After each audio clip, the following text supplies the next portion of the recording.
I never thought I'd spend my 73rd birthday hiding in a sewing room with a woman I barely knew, listening to men destroy everything my grandfather built. The gun went off at exactly 4:17 in the afternoon. I know, because I was staring at the old Coca-Cola clock on the wall when the glass door shattered. 3 men, black masks. One of them screaming words I couldn't quite hear over the sound of my own heartbeat hammering in my ears. My grandfather opened Murphy's General Store in 1947, right here on Maple Street in Cedar Falls, Iowa. For 76 years, this place has been standing, through wars, through recessions, through the day we buried my father, and the day we buried my mother, and the day I buried my wife, Sarah, 3 years ago, last spring. But in 4 seconds, 3 strangers decided none of that mattered. I was behind the counter, counting quarters from the register, when the first man rushed in. My hands froze. The coins scattered across the worn wooden counter like rain on a tin roof. That sound, I'll never forget it. Time does this strange thing when you're terrified. It stretches and compresses all at once. I could see every detail. The mud on his boots, the tattoo on his wrist, the way his hand shook even though he was the one holding the weapon. "Open the safe," he shouted. "But we don't have a safe. Not anymore. This isn't 1985. Everything's digital now, except for the small cash drawer I keep for the old-timers who still pay in bills and coins." I tried to tell him that. I really did. But my voice came out like gravel, barely a whisper.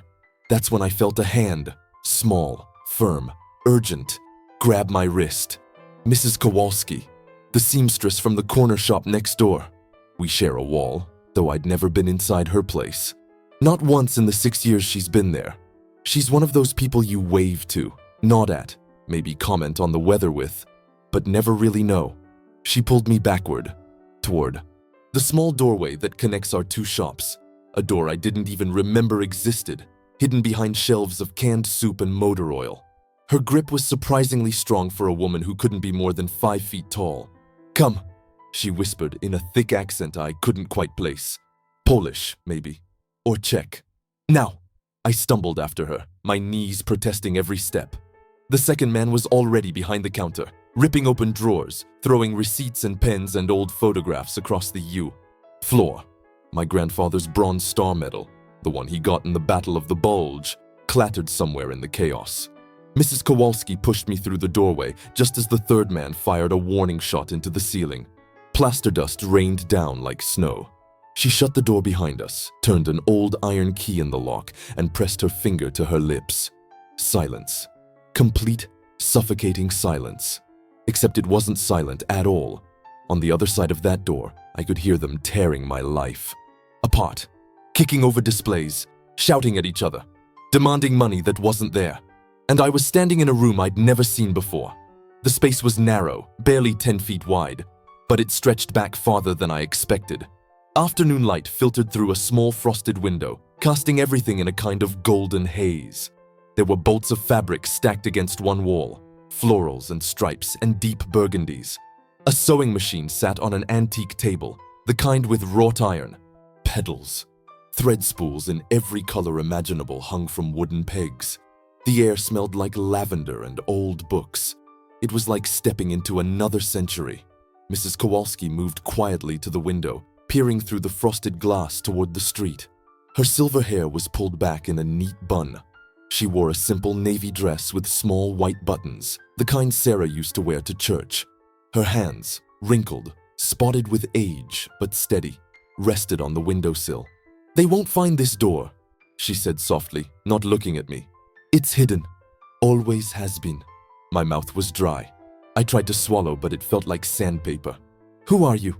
She turned then, and for the first time I really looked at her face. Deep lines around her eyes, a thin scar above her left eyebrow, and something else, something in her expression that wasn't fear. It was recognition. "Someone who knows what it's like," she said, "to lose everything in 4 seconds." Another crash from the store. Glass breaking, metal clanging. One of them was laughing now, a high manic sound that made my skin crawl. I sank onto a wooden stool near the sewing machine, my legs finally giving out. My hands were shaking. I clasped them together, but it didn't help. "Why did you help me?" I asked. She didn't answer right away. Instead, she walked over to a small shelf and pulled down a tin box, the kind people used to keep cookies in. She opened it carefully and pulled out a single photograph, sepia-toned, edges curled with age. She handed it to me. The photo showed a young girl, maybe 8 or 9, standing in front of a shop. The sign above the door was in another language, German, I think. The girl was smiling, holding the hand of an older man in a vest and bow tie. "My grandfather's store," she said quietly. "Berlin, 1938. I looked up at her, and suddenly I understood. "They came at night," she continued, her voice barely above a whisper. "Broke the windows, took everything, burned what they couldn't carry." She paused, her eyes distant. "I hid in a room just like this one, a sewing room. My grandmother pulled me through a door no one else knew existed." The weight of her words settled over me like a blanket. Outside, a siren wailed in the distance. "So when I heard the glass break today," she said, looking directly at me now, "I knew exactly what to do." The men were still shouting, but the sounds were different now. Panicked, hurried, footsteps running, a door slamming. And then, nothing. Mrs. Kowalski walked back to the window, peeked through the curtain, and exhaled slowly. "They're gone," she said, but neither of us moved. We just stood there in that small, hidden room, two strangers connected by something far older than either of us. And I realized something in that moment, something I couldn't quite name yet, but could feel deep in my chest like the first thaw after a long winter. This wasn't the end of Murphy's General Store. It was the beginning of something I never saw coming. We stayed in that sewing room for 20 minutes after the police arrived. Not because we had to, because neither of us knew what else to do.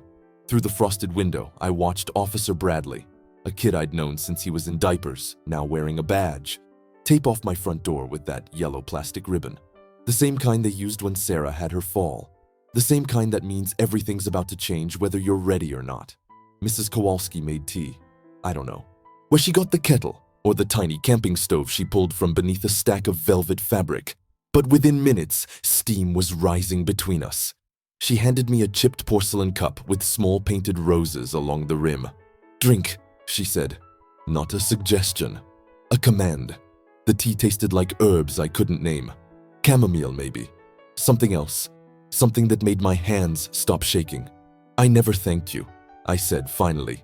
She waved her hand dismissively, settling into a chair across from me. "You don't thank someone for being human." I looked around the room again, really seeing it now. A dress form stood in the corner, draped with a half-finished wedding gown. Lace cascaded down like frozen water. Beside it, a corkboard covered in sketches, elegant designs, notes in 2 languages, measurements written in faded pencil. "You make all this?" I asked. "For 43 years," she said. "In 5 different countries." The number stunned me. 5 countries. I'd barely left Iowa, except for a trip to Colorado when the kids were small, and that 2-week disaster when Sarah wanted to see the ocean. "You run from something," Mrs. Kowalski continued, stirring her tea with a small silver spoon.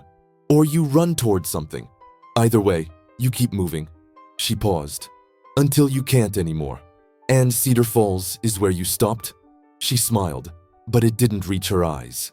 "Cedar Falls is where I got tired." A knock on the connecting door made us both jump. Officer Bradley's voice came through, muffled but urgent. "Mr. Murphy, sir, you in there? We need you to come out and assess the damage." Mrs. Kowalski looked at me. "Are you ready?" I wasn't, but I stood anyway. She unlocked the door with that old iron key, and we stepped back into my grandfather's store, or what was left of it. The registers had been pried open, thrown on the floor. Every drawer behind the counter was upside down.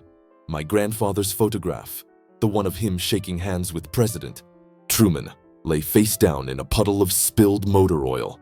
The Bronze Star was gone. So was the mason jar where I kept spare change for kids who came in short a few cents for candy. But the strangest thing, they'd barely taken anything valuable. The cash was maybe $80. They'd ignored the expensive fishing reels, the power tools in the back. Even the vintage Zippo lighters were 3 times what was in the register. "It doesn't make sense," Officer Bradley said, scratching notes on a pad. They were in and out in under 3 minutes. Professionals would have known what to grab. These guys just destroyed things. He was right. This wasn't a robbery. It was rage. I bent down slowly, my knees crackling like kindling, and picked up a photograph from the debris. My father, age 12, standing in front of this very counter. 1961. The edges were torn now, smudged with a boot print. "Mr. Murphy?" Bradley's voice seemed far away. "You okay?" I wasn't, but I nodded. "Mrs." Kowalski appeared beside me with a broom. I hadn't even heard her leave and come back. She began sweeping without a word, gathering shattered glass into neat piles like she'd done this 1,000 times before. "Ma'am, you don't have to," Bradley started. "I know," she said simply, and kept sweeping. Something about that, about her just doing instead of asking, about her hands moving with purpose while mine hung useless at my sides, broke something open inside me. For 3 years since Sarah died, I'd been going through the motions, opening the store at 7, closing at 6, eating dinner alone in front of the television, falling asleep in the recliner because the bed felt too big, too empty, too much like admitting she was really gone. People kept telling me to sell the store, retire, move to Arizona like normal people my age. My daughter, Emily, called every Sunday with the same speech about assisted living communities and golf courses and, "Dad, you've earned your rest." But what do you do when rest feels like giving up? When the only thing keeping you upright is the routine your grandfather started 76 years ago. Mrs. Kowalski swept the glass into a dustpan with a sound like wind chimes. "Your wall is cracked," she said, pointing to the space where our shops connected. "Behind those shelves. The plaster is old. It'll spread if you don't fix it." I looked at the wall. She was right. A thin spiderweb fracture ran from the connecting door up toward the ceiling. "I can patch it," I said automatically. "No," she said firmly. "You can't. Your hands shake. I see it." She met my eyes. "But I can, and you can help me. After, you help me fix my window. The frame is rotting. I'm too short to reach it properly." Officer Bradley cleared his throat. Folks, I still need statements from both of you." But we weren't listening anymore. Mrs. Kowalski was looking at the wall. I was looking at her. And somewhere in that moment, in that destroyed store filled with 76 years of memories scattered across the floor, I felt something I hadn't felt since Sarah died. Purpose. "Deal," I said. She nodded once, sharp and certain, then went back to sweeping. Officer Bradley left an hour later with our statements and no real hope of catching the men. "Small-time addicts," he said. "Probably already 3 counties over." The sun was setting when Mrs. Kowalski finally stopped working. The store wasn't clean, not even close, but it was contained. The glass in, neat piles, the photographs stacked carefully on the counter, the registers pushed against the wall. She stood at the door, silhouetted against the orange light bleeding through the broken window. "Tomorrow," she said. 8 o'clock. Bring your toolbox." "For the wall?" "For the wall," she confirmed. Then she paused, her hand on the doorframe. "And bring coffee. The real kind. Not that powder garbage." She left before I could respond. I stood alone in the wreckage of my grandfather's store, holding a broom, and realized I was smiling. For the first time in 3 years, I had plans for tomorrow. I didn't sleep that night, not because of what happened, though every time I closed my eyes, I saw those masks, heard that gunshot echoing off the ceiling.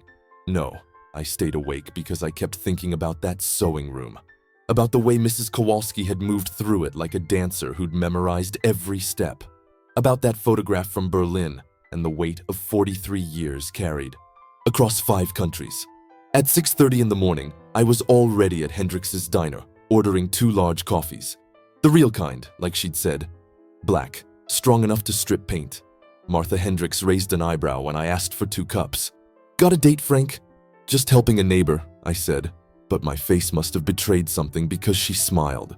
That knowing smile women get when they see something you haven't figured out yet. By 7:45, I was standing outside Mrs. Kowalski's shop with my toolbox, 2 coffees, and the sudden irrational fear that maybe I'd imagined the whole thing. Maybe she hadn't actually meant it. Maybe I'd misunderstood. But at exactly 8 o'clock, the door opened. She wore the same navy dress, or one identical to it, and a canvas apron covered in faded paint stains. Her hair was pulled back even tighter than yesterday, if that was possible. She looked at the coffees, then at me, and nodded once. Good. You listen. She took one cup and sipped it. Also good. You have taste. I followed her inside. The sewing room looked different in morning light. Softer somehow, like those old paintings Sarah used to drag me to see at the art museum in Des Moines. Everything had a golden quality. The dust motes floating through the sunbeams, the spools of thread catching the light. Even the worn floorboards seemed to glow. The wall, she said, pointing to the crack. We start there. I set down my toolbox and examined the damage. Fracture was worse than I'd thought, running from the connecting door all the way to the crown molding, branching off in smaller veins like a river system on a map. This is old damage, I said, running my finger along the plaster. This didn't happen yesterday. No, she agreed. This happened slowly. Years, maybe decades. Yesterday just made it visible. There was something in the way she said it. Something that made me think we weren't just talking about walls anymore. We worked in silence for a while. I measured and marked. She mixed plaster in an old coffee can with the precision of someone who'd done this before. Her movements were efficient, economical, no wasted motion. You know construction? I asked, applying the first layer of compound. I know survival, she said. You learn what you need to learn. 5 countries, I said, remembering. That's a lot of learning. She didn't respond right away, just handed me a putty knife when mine got too caked with plaster. Germany. First, she said finally. Then Poland. Then France. Then Canada. Then here. She paused. Each time I thought it would be the last. Each time something happened. A war. A husband who drank. A son who… She trailed off. Each time I started over. I smoothed the plaster carefully, working it into the crack. Your son? Vietnam, she said simply. 1968. He was 22. The putty knife slipped in my hand. I caught it before it fell, but barely. I'm sorry, I said, and meant it. She shrugged, but I saw the way her jaw tightened. Everyone is sorry. Sorry doesn't bring them back. She picked up a piece of sandpaper. But work helps. Work keeps your hands busy so your mind can't wander where it shouldn't. We fell back into silence. But it was different now. Comfortable. Like we'd been doing this for years instead of hours. Around 10 o'clock, she made more tea, that same herbal mixture from yesterday. We sat on opposite sides of the sewing machine, sipping from chipped cups, and I found myself telling her about Sarah. I don't know why. I hadn't talked about Sarah, really talked about her, since the funeral. Emily tried once, about 6 months after, but I'd changed the subject so fast she never brought it up again. It felt easier to keep it locked away, safer. But something about Mrs. Kowalski made the words come easier. 51 years, I said, turning the cup in my hands. We met at a church social. She was wearing a yellow dress and had flour on her. Nose from helping in the kitchen. I thought she was the most beautiful thing I'd ever seen. Mrs. Kowalski smiled slightly. And she thought? She thought I was an idiot, I said, and laughed. Actually laughed. I spilled punch all over myself trying to impress her. She had to help me clean up. That's how we started talking. Smart girl, Mrs. Kowalski said. Let the man make a fool of himself first. Then you know if he can laugh at himself. She could always make me laugh, I said quietly. Even at the end, when she could barely speak, she'd make these faces. My throat tightened. The store felt different when she was here, like it meant something more than just selling fishing line and canned goods. Mrs. Kowalski set down her cup. And now? Now it's just a habit. A building I open because I don't know what else to do with my days. She looked at me for a long moment, her dark eyes sharp and assessing. You're wrong, she said finally. About what? About it being just a habit. She stood and walked to the window, looking out at Maple Street. Yesterday, those men could have taken everything. The money, the merchandise, your life. She turned back to me. But they didn't. You know why? I shook my head. Because someone was watching. Because I heard that glass break and I knew. She tapped her chest. I knew in here that you needed help. And I gave it. She moved closer. That store isn't just a building, Mr. Murphy. It's a connection. Your grandfather to your father. Your father to you. You to this town. Me to you. She gestured between us. Without that store, I don't save you yesterday. Without that wall between us, we don't stand here today fixing what's broken. I stared at her, something shifting in my chest, like ice cracking after a long freeze. Frank, I said. My name is Frank. She nodded. Helena. We shook hands, her grip firm, her skin rough with calluses and age. Now, she said, releasing my hand. We finish this wall. Then you help me. With my window frame. Then maybe, we figure out what to do about your store. What do you mean, what to do about it? Helena walked to the connecting door and pushed it open. From where I stood, I could see into my shop. The overturned displays, the empty spaces where the thieves had destroyed things, the general sense of entropy that had been building for years. When was the last time you really looked at it? She asked. Not as the place you open every day, but as something that could be more? I didn't have an answer. She let the silence hang there, heavy with possibility. Think about it, she said, turning back to her plaster mixing. We have time.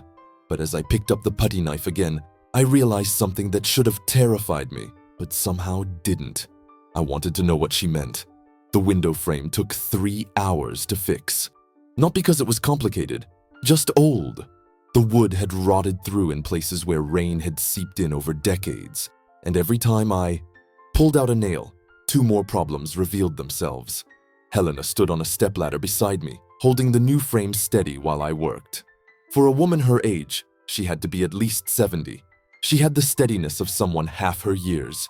Didn't complain once, even when my drill slipped and nearly caught her finger. Close, she said dryly, not even flinching. Sorry, haven't done this kind of work in years. Shows, she said, but there was humor in it. We were installing the final bracket. When I heard the bell above my shop door jingle, through the connecting doorway, I could see someone moving around inside. Hold this, I said to Helena, and climbed down from my ladder. It was Tommy Chen, the teenager who lived 3 blocks over. He was standing in the middle of the debris, looking lost and small in a way that reminded me of my grandson at that age. Mr. Murphy? He called out. You here? Right here, Tommy. I stepped through the doorway, wiping sawdust from my hands. He turned, and I saw he was holding something. A small notebook with a torn cover. I heard what happened yesterday. My mom told me. He shifted his weight from foot to foot. I wanted to check if you were okay. The kindness of it hit me harder than I expected. When was the last time someone under 30 had checked on me for any reason other than obligation? I'm fine, son. Scared me pretty good, but I'm all right. He nodded, then held out the notebook. This was on the ground outside. Thought it might be yours? I took it carefully. The cover was water-stained, the pages inside yellowed with age. I opened it and my breath caught. My grandfather's handwriting. June 1947. It was a ledger, one of the original ones from when he first opened the store. Names I recognized from gravestones in the cemetery. Purchases written in careful script. Flour, $2. Lamp oil, 75 cents. Fabric for Mrs. Henderson's daughter's wedding dress. On credit. That last. Entry was underlined twice. Below it, in different ink. Paid in full with blackberry preserves and prayers. We're even. Is it important? Tommy asked. Yeah, I said softly. Yeah, it is. Helena appeared in the doorway behind me, wiping her hands on her apron. She looked at the ledger, then at me, and something passed between us. An understanding that didn't need words. Tommy, I said, you did me a real favor bringing this back. Thank you. He smiled, relieved. No problem, Mr. Murphy. I hope they catch those guys. After he left, Helena took the ledger from my hands and carried it to the counter. She turned the pages slowly, carefully, reading entries that were older than both of us. Your grandfather, she said. He understood something important. What's that? That a store is not about what you sell. It's about what you give. She pointed to another entry. Coffee and sugar for the Callahan family. No charge. New baby. Father out of work. She flipped forward. Cigarettes and chocolate for soldiers shipping out. On the house. Another page. Birthday cake ingredients for Mrs. Patterson's twin boys. She'll pay when she can. I'd never really read these ledgers before. They'd just been part of the office clutter. stacked in boxes with old tax forms and receipts. History I'd been meaning to organize but never did. Half these people never paid him back, I said. No, Helena agreed. But they remembered, and they came back, and they told their children, who told their children. She closed the ledger gently. This is why people still come to your store, Frank. Not because you have the best prices or the newest inventory. Because their grandparents trusted your grandfather. Because this place means something beyond the transaction. I leaned against the counter, feeling the weight of 76 years pressing down through the floorboards. I don't know if I can keep that going, I admitted. The big chains, the internet. People don't shop like this anymore. Half my regular customers have died or moved to Florida. The ones left are just being polite, buying things they could get cheaper elsewhere. Helena was quiet for a moment. Then she walked to the broken front window and looked out at Maple Street. Tell me something, Frank. What do I sell in my shop? Clothes, alterations, sewing. Wrong. She turned to face me. I sell time. I must have looked confused because she continued. Mrs. Patterson, the one from your grandfather's ledger. Or maybe her daughter. I don't know. She comes to me last month. She has her wedding dress from 1973. Her granddaughter is getting married. She wants me to alter it, make it fit, update it a little. Helena's expression softened. The dress is yellow, old style, some stains that won't come out. But when I finish, when that granddaughter puts it on, you know what happens? I shook my head. 3 generations stand in my fitting room and cry. The grandmother, the mother, the bride, all crying because I didn't just alter a dress. I gave them back 1973. I gave them back the grandmother's first dance, the mother's childhood memories, the family story that says, this is who we are. She paused. That's not sewing, Frank. That's time travel. I stared at her, understanding dawning slowly like sunrise. Your store, she continued, could be the same thing. Not a place to buy fishing line. A place where Mr. Chen remembers taking his father fishing. Where the Henderson girl's great-granddaughter finds the same fabric her ancestor wore. Where someone's grandson can stand behind that counter and touch the same wood his grandfather touched. But how? I asked.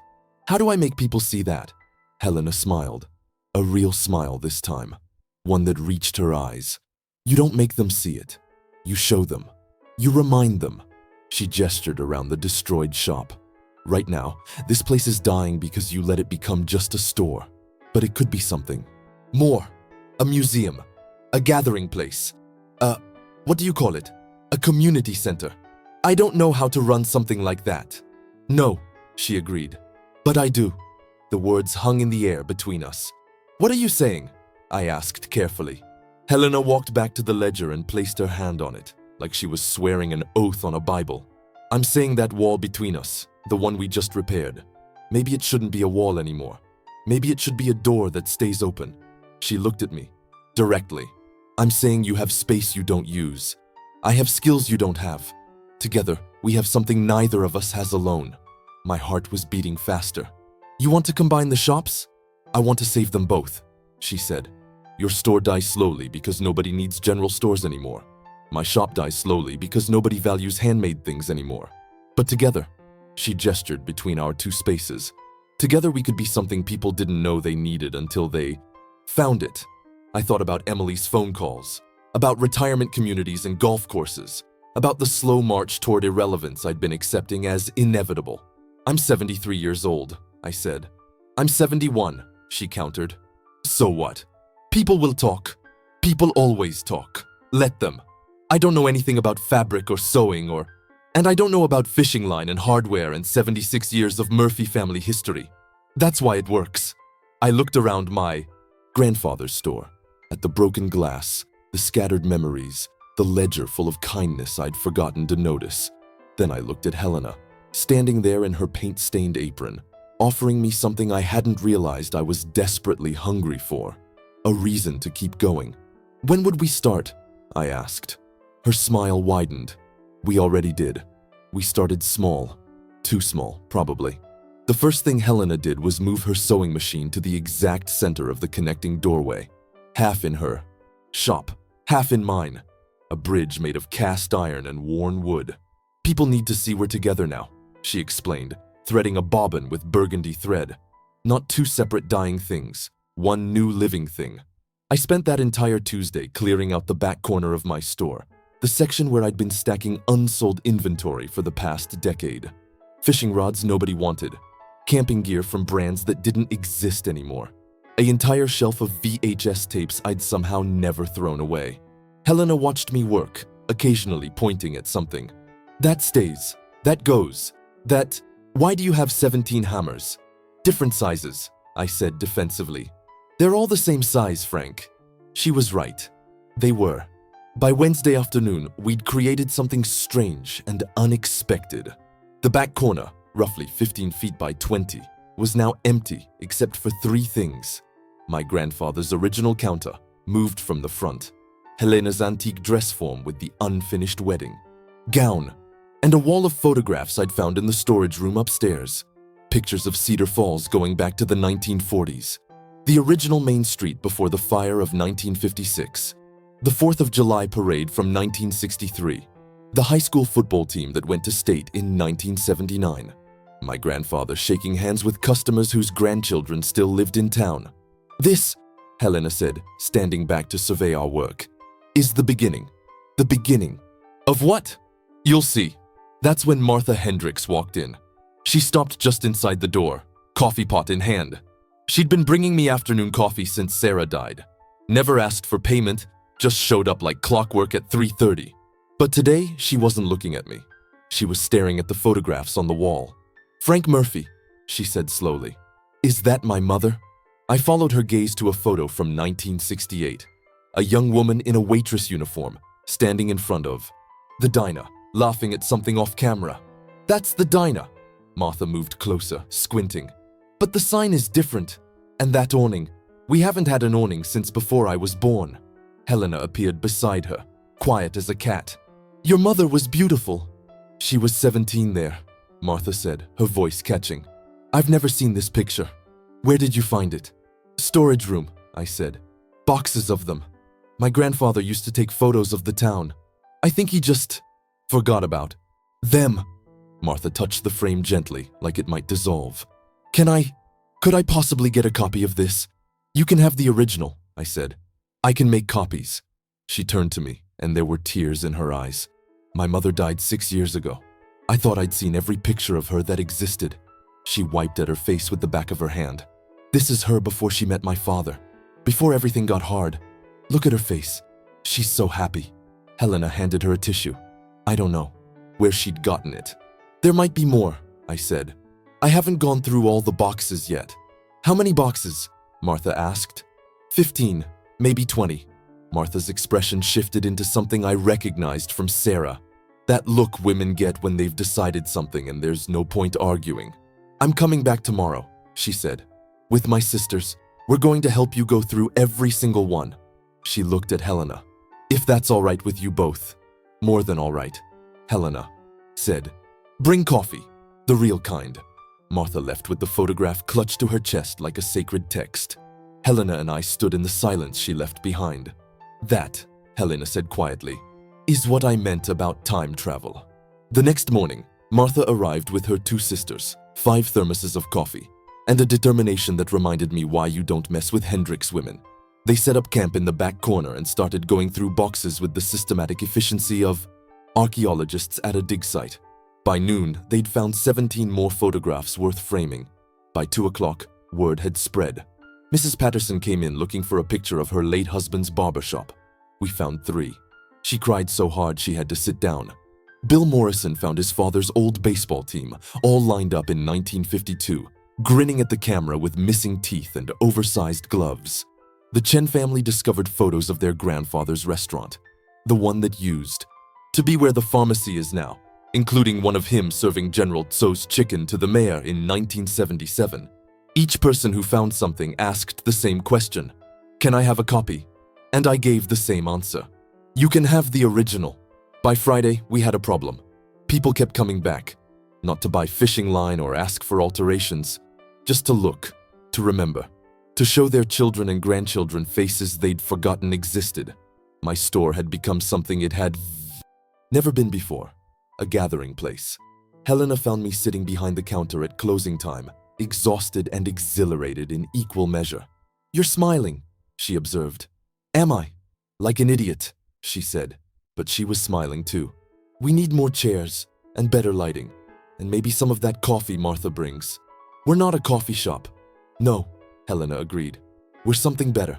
She pulled out a measuring tape and started sizing up the empty wall space. We're a memory shop. Story shop. A place where people come to find pieces of themselves they thought were lost. I watched her work. This woman I'd barely known a week ago, who'd saved my life and was now apparently saving my store. Helena? Why are you doing this? She stopped measuring and looked at me. Really looked at me. Because Frank Murphy, I've spent 43 years running from burning buildings and broken things, and I'm tired of running. She touched the wall between our shops, the wall we'd, repaired together. Maybe it's time to build something instead. She went back to her measuring, humming something soft and melodic in a language I didn't recognize. And I realized, sitting there in my grandfather's store surrounded by photographs of people both living and dead, that I'd stopped thinking about Arizona retirement communities. I'd stopped counting down the days until I could close the doors for good. For the first time since Sarah died, I was thinking about tomorrow. The bell above the door jingled. Tommy Chen stepped inside, but he wasn't alone. He was with 6 other teenagers, all carrying notebooks and looking nervous and excited in that way only 17-year-olds can manage. Mr. Murphy, Tommy said, we have a proposal for you. Bloco 6. The teenagers spread out across my counter like they were planning a military operation. Charts, sketches, a laptop that looked more expensive than my truck. Tommy did the talking. So, we're in Mr. Harrison's social studies class, right? And he assigned us this project about local history. We were supposed to interview old people. He caught himself. I mean, senior citizens. Older community members. One of the girls, I recognized her as the Parker kid, though I couldn't remember her first name, elbowed him hard. What Tommy means, she said, shooting him a look, is that we heard about the photographs you've been finding, and we think it's really cool, like actually important. Helena emerged from the sewing room, curious. She leaned against the doorframe, arms crossed, watching. Go on, I said. A boy with glasses and a science club t-shirt pulled up something on the laptop. We did some research. There are only 3 stores left in Cedar Falls that have been family-owned for more than 50 years. Yours is the oldest, by a lot. He turned the screen toward me. Most of the town history is just gone. The library has some stuff, but it's mostly official records. We don't have stories. We don't have faces. Except you do, another girl added. You have boxes of them. Tommy leaned forward. We want to digitize everything. Scan the photos, record interviews with people who remember what Cedar Falls used to be like, create an online archive. He paused. But we need your permission and your help. I looked at Helena. She was smiling that small, knowing smile again. Why? I asked the kids. Why does this matter to you? The room got quiet. They exchanged glances, that silent teenager. Communication adults can never quite decode. Finally, the Parker girl spoke. Because my family moved here 4 years ago from Ohio, and I don't feel like I belong anywhere. Her voice was soft but steady. But last week my mom saw a picture on Facebook, one of the ones from your store. It was her aunt who died before I was born, standing in front of the old courthouse in 1971. She looked at me directly. That picture made my mom cry. Good crying. And she told me stories I'd never heard before, about growing up here, about why we came back. She swallowed hard. That picture made Cedar Falls feel like home, not just a place we moved to. Home. Something shifted in my chest. That same cracking sensation I'd felt when Helena first told me about her grandfather's store in Berlin. These stories, I said slowly, they matter to you, all of you. 7 heads nodded in unison. Helena moved into the room then, her presence somehow making the space feel both smaller and more important. What would you need from us? She asked. Tommy's whole face lit up. Just access to the photographs and permission to interview people who come in. We'll do all the work. Scanning, organizing, creating the website. Mr. Harrison said if we do a good job, the Historical Society might even give us a grant to expand the project. The boy with glasses added, and we were thinking If it's okay, we could set up a station here, like a permanent spot where people could come, look at the digital archive, contribute their own photos, record their own stories. Turn your store into a living museum, the Parker girl said. But not a boring museum, a place where history is still happening. I looked around at my grandfather's store, at the photographs on the walls, at the space Helena and I had cleared together. At these 7 teenagers who cared about something I'd assumed nobody under 50 gave a damn about anymore. Frank? Helena's voice was gentle. What do you think? What did I think? I thought about my daughter Emily, who called every Sunday to tell me about retirement communities, who loved me but couldn't understand why I wouldn't just let go. I thought about Sarah, who used to say the best things in life are the ones you don't see coming. I thought about my grandfather, who traded flour for blackberry preserves and called it even. Yeah, I said. Yeah, let's do it. The teenagers erupted. High fives and excited chatter, and Tommy already pulling out his phone to text someone. Helena squeezed my shoulder just once, then disappeared back into her sewing room. They stayed for 2 hours, measuring spaces, taking photos of photos, planning their attack on my storage room. When they finally left, promising to return Saturday morning with equipment and proper organizational systems, the store felt different, alive. Helena reappeared with 2 cups of tea. We sat in the chairs Martha Hendricks had brought over, drinking in comfortable silence. You know what you just did? Helena asked. Got talked into something by a bunch of kids? No, she smiled. You just gave them a reason to care about where they come from. You gave them roots. She paused. My grandmother used to say that a person without roots is just a tumbleweed. Blows wherever the wind takes them. No choice, no anchor. You've been a tumbleweed, I said. It wasn't a question. For 43 years, she confirmed. 5 countries, 12 cities, always moving because staying meant remembering. Remembering meant hurting. Hurting meant… She stopped, staring into her tea. It meant feeling like I was drowning. I waited. Experience with Sarah had taught me that sometimes the most important thing you can do is just shut up and listen. My husband died in '69, Helena said finally. Heart attack. He was 41. My son had died the year before in Vietnam. And I couldn't stay in that house. Couldn't stay in that city. Couldn't be in places where every corner had a memory of them. She set down her cup, her hands trembling slightly. So I ran. I told myself I was starting over, being strong, moving forward. But really, she looked at me. Really, I was just afraid to stand still. Afraid that if I stopped moving, the grief would catch up. What changed? I asked quietly. I got old, she said simply. Old and tired.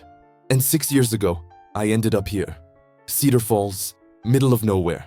No reason except my car broke down and the mechanic said it would take a week to get parts. She laughed softly. I walked around town while I waited, saw the empty shop next to yours, saw the for rent sign. And I thought, just for a second, what if I stopped? And you did. And I did. She picked up her cup again. First time in 43 years I stayed somewhere longer than 18 months. First time I unpacked all my boxes. First time I let myself think maybe, just maybe, running wasn't working anymore. The sun was setting through the window we'd fixed together, casting long shadows across the floor. I'm glad you stayed, I said. Me too. She stood, brushing off her apron. Now come, I want to show you something. She led me into the sewing room, to a trunk I hadn't noticed before, pushed against the back wall. She opened it carefully, like it contained something precious or dangerous, or both. Inside were dresses, dozens of them, each one wrapped in tissue paper, each one clearly handmade, each one a different style from a different era. Every place I lived, Helena said, I made a dress, something beautiful, something I could never wear, would never sell, just something to prove I existed there, that I wasn't just passing through like smoke. She pulled one out, a deep green silk with intricate embroidery along the collar. Montreal, 1978. Another, pale blue cotton with pearl buttons. Toronto, 85. A third, burgundy velvet with lace sleeves. Des Moines, 93. There were more. So many more. These are beautiful, I said. Why have you never shown anyone? She looked at the dresses like they were children she'd failed. Because they're evidence. Proof that I've been running. that I've been too afraid to build anything permanent. She carefully folded the burgundy dress and placed it back in the trunk. But maybe, she said softly, maybe it's time to stop making dresses for places I'm leaving and start making something for a place I'm staying. She closed the trunk and turned to me. Tomorrow, she said, we start planning the grand reopening. Your store and mine, together. Murphy and Kowalski's. She paused. Or Kowalski and Murphy's. We can argue about the name later. My throat felt tight. You mean it? Really combining them? Frank, I hid you in my sewing room from armed men. I think we're a little past having separate businesses. I laughed, actually laughed, and realized it was becoming easier. Okay, I said. Partners. We shook hands again, but this time it felt like more than an agreement. It felt like a promise. The grand reopening was Helena's idea, but it became something neither of us anticipated. We'd planned for maybe 30 people. Modest. Quiet. A Saturday afternoon in late October with cider and cookies, a ribbon cutting, some polite applause from neighbors who felt obligated to show up. By 10 in the morning, there were 147 people crammed into spaces designed for 20. Martha Hendricks had told her coffee. Regulars. The teenagers had posted something on social media that apparently went viral, whatever that meant. The Cedar Falls Gazette ran a story on Friday with the headline, Local Landmarks Unite After Robbery, and a photo of Helena and me standing in front of our newly painted sign, Murphy and Kowalski's. We'd argued about the name for 3 days before Helena simply ordered the sign and told me to stop being stubborn. The store didn't look like my grandfather's place anymore, and it didn't look like Helena's sewing room either. It looked like something completely new, built from the bones of both. We'd knocked down half the wall between the shops, left some of it standing as an archway, a reminder of what used to separate us. On my side, the fishing rods and hardware remained, but organized now, displayed like they mattered. The photographs covered an entire wall, arranged chronologically, with small plaques Helena had made explaining each era. On her side, the dress forms displayed some of those dresses from her trunk, the evidence of her running years, now repurposed as art. The Montreal green silk, the Toronto blue cotton, each one with a small card. Montreal, 1978, or Toronto, 1985. Not explanations, just markers. Breadcrumbs of a life. In the center, where the wall used to be, we'd created what Tommy and his classmates called the archive station. 2 computers, a scanner, comfortable chairs, and boxes of photographs people had started bringing from their own attics. The teenagers had set up a system where anyone could contribute, and everything was being digitized and shared online. This is extraordinary, said a woman I didn't recognize, pointing at a photo from 1959. That's the old train station. I didn't know any pictures of it existed. Neither did we, I admitted. She pulled out her phone and took a picture of the picture. Within seconds, she was typing. My mother used to talk about meeting my father at that station when he came back from Korea. I never really understood what she meant. But now, she looked up, eyes bright. Now I can see it. I can see where she was standing. This kept happening. Strangers becoming neighbors. Neighbors becoming storytellers. Stories becoming something bigger than any of us.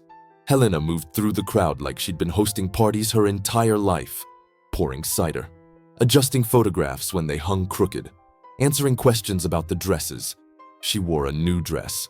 Today, one she'd made this week, deep amber with small black buttons. Fall colors, Cedar Falls colors. She looked like she'd been here forever. Mayor Hutchinson showed up around 11 with a photographer and a proclamation declaring it Historic Preservation Day, or some such official nonsense. I smiled and shook hands and pretended the whole thing wasn't completely overwhelming. But it was Emily's arrival that stopped my heart. She came alone, her husband back in Chicago with the grandkids, and stood just inside the door for a long moment, taking it all in. I hadn't told her about the reopening, hadn't told her about Helena or the robbery or any of it. Our Sunday phone calls had become shorter and shorter, filled with silences neither of us knew how to fill. She saw me across the crowd, and something passed over her face I couldn't quite read. "Dad?" She moved toward me, weaving through people. "What is all this?" "It's..." I gestured helplessly. "It's the store, but different. I can see that." She looked around, her expression unreadable. Who are all these people? Neighbors. Some I know, some I don't. I paused. Emily, I should have called you. Should have told you what was happening. Yes, she said quietly. You should have. The hurt in her voice cut deeper than any robbery. Helena appeared beside me, reading the situation instantly. She extended her hand to Emily. You must be Frank's daughter. He talks about you constantly. I'm Helena Kowalski. Emily shook her hand, but her eyes were on me. He's mentioned you exactly 0 times. Ah, Helena nodded. Well, that sounds like Frank. She squeezed my arm once, then disappeared back into the crowd. Emily and I stood in awkward silence for a moment. Father and daughter, suddenly strangers.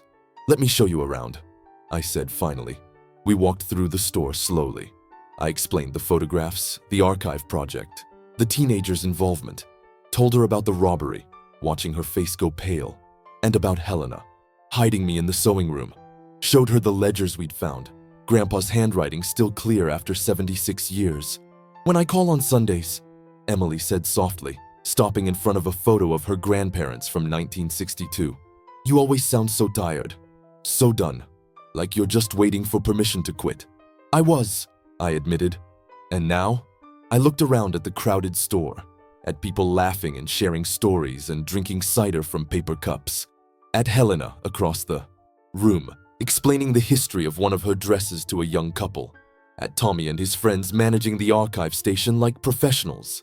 Now I'm not, I said. Emily was quiet for a long time. When she finally spoke, her voice was thick. I thought I was helping, pushing you toward retirement, toward something easier. She wiped at her eyes. But I was really just trying to solve a problem, make you less sad so I didn't have to feel guilty for living so far away. No, let me finish. She turned to face me. Mom died, and you just disappeared. You were still here, still breathing, still opening this store every day. But you weren't really here, and I didn't know how to bring you back. So I decided the store was the problem, that if you just closed it, sold it, moved away, maybe you'd find yourself again. She touched the frame of her grandparents' photo gently. But I was wrong, she whispered. You didn't need to leave this place. You needed to remember why it mattered. I couldn't speak, could barely breathe. This Helena, Emily said, glancing across the room. She's good for you. We're just business partners, I said automatically. Emily gave me the same look her mother used to give me when I said something particularly stupid. Dad, I've seen you look at maybe 3 things in the last 3 years with any kind of life in your eyes. One of them is in this room right now, and it's not the antique cash register. My face went hot. It's not like that. Okay, she smiled slightly. But maybe it could be? Before I could respond, a commotion near the front door drew everyone's attention. People were moving aside, making space for someone. It was Officer Bradley, and he wasn't alone. He was walking in with a young man, early 20s, hollow-eyed, hands cuffed in front of him. Behind them, 2 more officers with 2 more young men. The robbers. The crowd went completely silent. Bradley approached me, his expression apologetic. Mr. Murphy, I'm sorry to interrupt, but these men have something they'd like to say to you, if you're willing to listen. The first young man, the one who'd screamed for me to open the safe, looked at me with eyes that had seen too much too soon. I'm sorry, he said, his voice cracking. I'm so sorry for what we did. We were high and desperate and… He stopped, swallowing hard. There's no excuse, but I'm sorry. The other 2 echoed him, their apologies tumbling over each other, raw and broken. I should have felt angry, vindicated, something sharp and satisfying. Instead, I just felt tired. Why? I asked. Why my store? The first man looked at the floor. Because it looked empty, old, like nobody would care. Nobody would care. I looked around at the 147 people packed into this space, at the photographs covering the walls, at Helena watching from across the room with those sharp, knowing eyes. You were wrong, I said quietly. Bradley started to lead them out, but I stopped. Him. Wait. I moved closer to the 3 young men.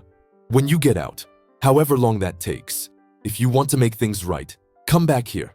We'll find something for you to do. Something better than this. All 3 stared at me like I'd spoken a foreign language. Why would you do that?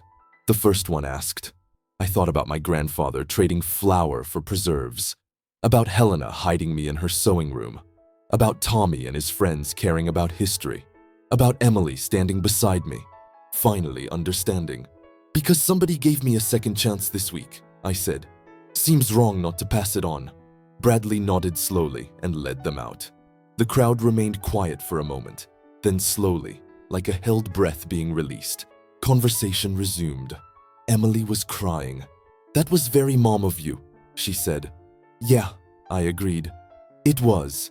Helena appeared beside us, holding 3 cups of cider.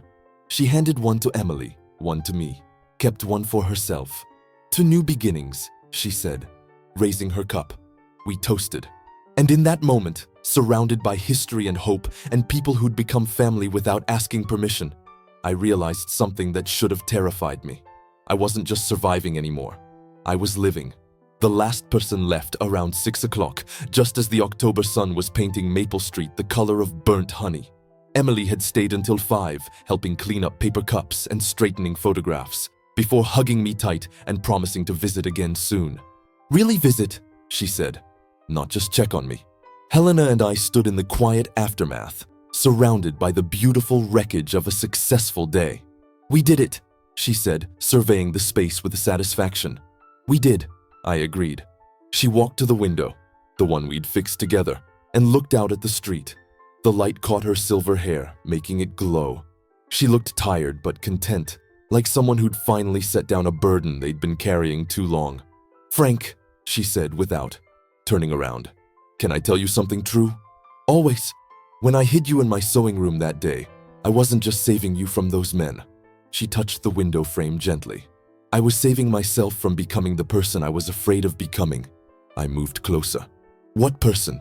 The woman who watches bad things happen and does nothing, who stays silent, who survives by being invisible. She turned to face me. I did that once before, Frank. In Berlin, when they came for the shops, for the synagogues, for the people. I was 9 years old, and I hid in that sewing room while my city burned. And I promised myself, if I ever saw it happening again, if I ever had the chance to do something, I would. Her voice didn't waver, but her hands did. So when I heard that glass break, when I knew someone was in danger, I didn't think. I just moved, because that 9-year-old girl in Berlin was finally getting a chance to be brave instead of scared. I took her hand. Her skin was warm despite the trembling. You saved my life, I said simply. And you saved mine, she replied. Just slower, quieter, by letting me stop running, by giving me a reason to build instead of flee. We stood like that for a moment, 2 old people holding hands in a store that was somehow both ending and beginning. Helena, I said carefully, Emily thinks, well, she suggested, that we're more than business partners. Helena smiled. Your daughter is observant. Are we? I asked. More than partners, I mean. She considered this, her dark eyes searching mine. I don't know what we are, Frank Murphy. I know you make terrible coffee. I know you have 17 identical hammers. I know you save people without realizing you're doing it. She squeezed my hand. I know that for the first time in 43 years, I'm not planning my next escape route. That's not an answer. No, she agreed. But it's a beginning. The sun had nearly set now, the store filling with that blue twilight that makes everything look softer, more forgiving. I should go, Helena said, but she didn't move. You could stay, I offered. For dinner, nothing fancy. I make a decent grilled cheese. Your wife's recipe? She asked gently. Yeah, Sarah's recipe. Helena nodded slowly. Then yes, I would like that very much. We locked up together, her turning off lights on her side, me securing windows on mine, moving through our shared space with the easy familiarity of people who'd been doing this for years instead of weeks. As we walked toward my truck, Helena stopped suddenly, looking back at the store. Our store, Murphy and Kowalski's, the sign read, illuminated by the streetlight. What? I asked. I'm just memorizing it, she said. This moment, this feeling of staying. She looked at me. In case the fear comes back, in case I wake up one morning and want to run again, I want to remember exactly why I chose to stay. And if the fear does come back, I asked quietly. She smiled. That small, knowing smile I'd come to recognize. Then you remind me. That's what partners do. We drove to my house in comfortable silence, the radio playing soft jazz, the October night settling around us like a familiar coat. I made grilled cheese sandwiches using Sarah's cast iron skillet.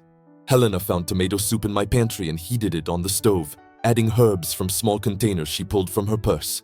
Always carry your own seasonings, she explained. Restaurant soup is never properly seasoned.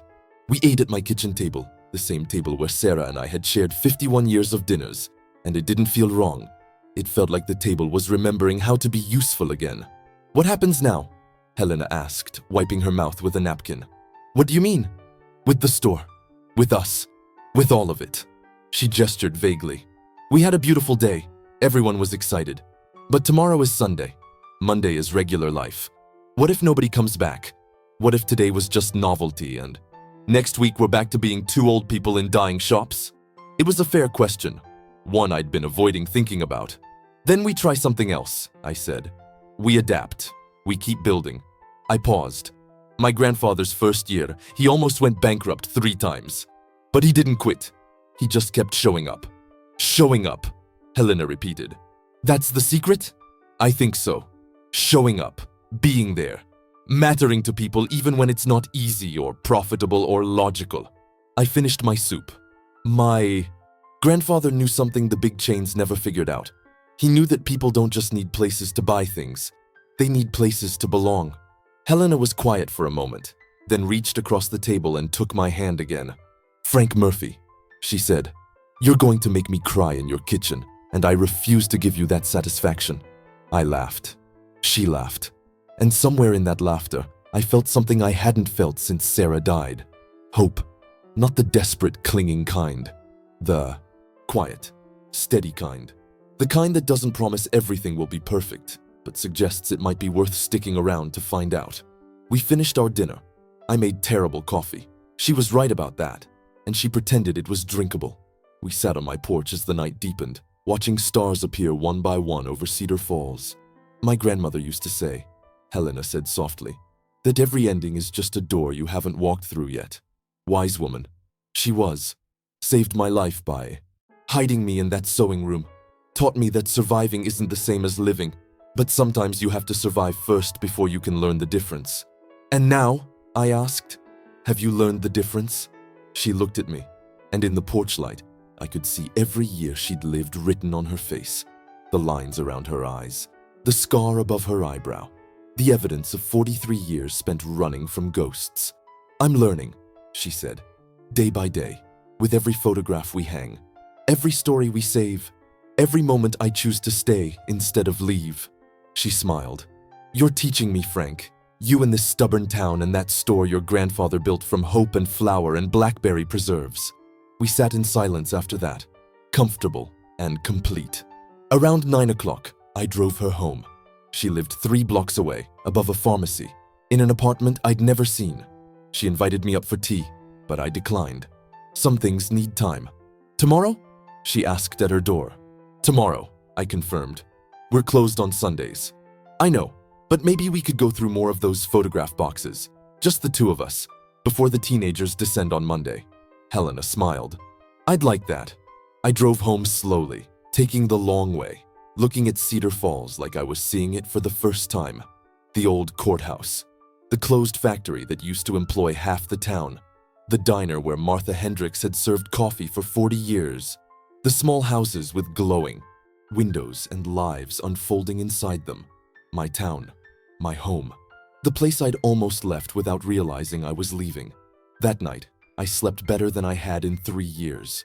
No nightmares about the robbery, no dreams where Sarah was alive. And then I woke up and remembered she wasn't. Just deep, peaceful sleep. And when I woke Sunday morning, my first thought wasn't about what I'd lost. It was about what I was building. I made coffee. Still terrible. Helena was absolutely right.